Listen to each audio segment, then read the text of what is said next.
দেহৰাদুনত উজলিল অসমৰ টাইকোৱাণ্ডো খেলুৱৈ টাইকোৱাণ্ডো নেশ্যনেলত অসমৰ 26টা পদক অৰ্জন অসমলৈ শ্ৰেষ্ঠ দলৰ সন্মান taekwondo martial arts and sports association of আছামৰ শুভেচ্ছা 29 মে'ৰ পৰা 1 জুনলৈ উত্তৰাখণ্ডৰ দেহৰাদুনত অনুষ্ঠিত হয় চতুৰ্থ নেশ্যনেল কেডেট আৰু junior taekwondo championship 2025 taekwondo martial arts and sports association of আছামৰ নেতৃত্বত যোৱা অসম দলে কেডেট আৰু জুনিয়ৰ শাখাত প্ৰতিনিধিত্ব কৰি অৰ্জন কৰিছে মুঠ 26টা পদক আৰু ইয়াৰে কিয়ৰোগীত 4টা সোণ 3টা ৰূপ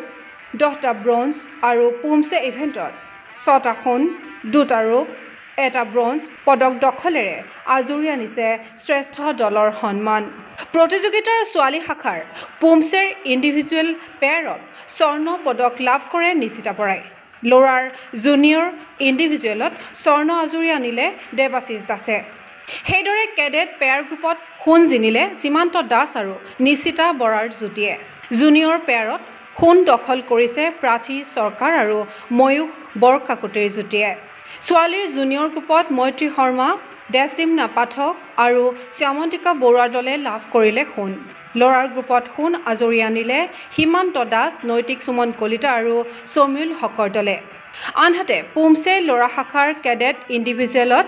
সামিউল হকে ৰূপ অৰ্জন কৰাৰ বিপৰীতে ল'ৰাৰ জুনিয়ৰ গ্ৰুপত ৰূপ জিনিলে ক্ৰমে বিশ্বজিৎ ব্ৰহ্ম একলব্য বিশ্বকৰ্মা আৰু অংশুমান দাসৰ দলে ছোৱালী কেডেট গ্ৰুপত ব্ৰঞ্জ পদকেৰে ৰাজ্যলৈ গৌৰৱ কঢ়িয়াই আনিলে গীতিকা দাস ৰাণী ফুকন আৰু নেন্সি কাকতিৰ দলে আনহাতে কিয়ৰোগী ইভেণ্টত সোণ দখল অসমৰ টাইকোৱাণ্ডো খেলুৱৈসকল হ'ল ক্ৰমে নিয়ৰ পাৰিজাত দিব্যানা দৰথী হালৈ পিহু কুমাৰী আৰু নীতিশ আগৰৱাল সেইদৰে কিয়ৰোগী ইভেণ্টত ৰূপজয়ী অসমৰ খেলুৱৈসকল হ'ল ক্ৰমে জয়শ্ৰী চেতিয়া এডৱিক শৰ্মা আৰু সোণমণি চুতীয়া ব্ৰঞ্জৰে কিয়ৰোগী ইভেণ্টত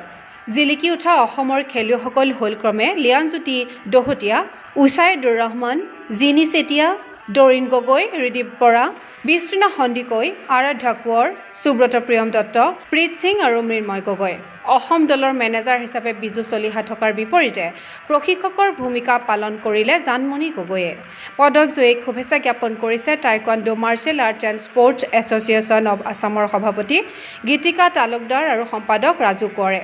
উল্লেখ্য যে অহা 26 মে'ৰ পৰা 30 জুলাইলৈ মালয়েছিয়াত অনুষ্ঠিত হ'ব 13 সংখ্যক Asian junior taekwondo kyorugi championship 6ষ্ঠ Asian cadet taekwondo kyorugi championship 8ম Asian junior taekwondo poomsae championship আৰু 6ষ্ঠ Asian cadet taekwondo poomsae championship সদ্য সমাপ্ত চতুৰ্থ ৰাষ্ট্ৰীয় কেডেট আৰু জুনিয়ৰ টাইকোৱাণ্ডো চেম্পিয়নশ্বিপত সোণজয়ীসকলে এই আন্তঃৰাষ্ট্ৰীয় প্ৰতিযোগিতাৰ বাবে অনুষ্ঠিত হ'ব লগা ভাৰতীয় দলৰ বাছনি শিবিৰত অংশগ্ৰহণ কৰাৰ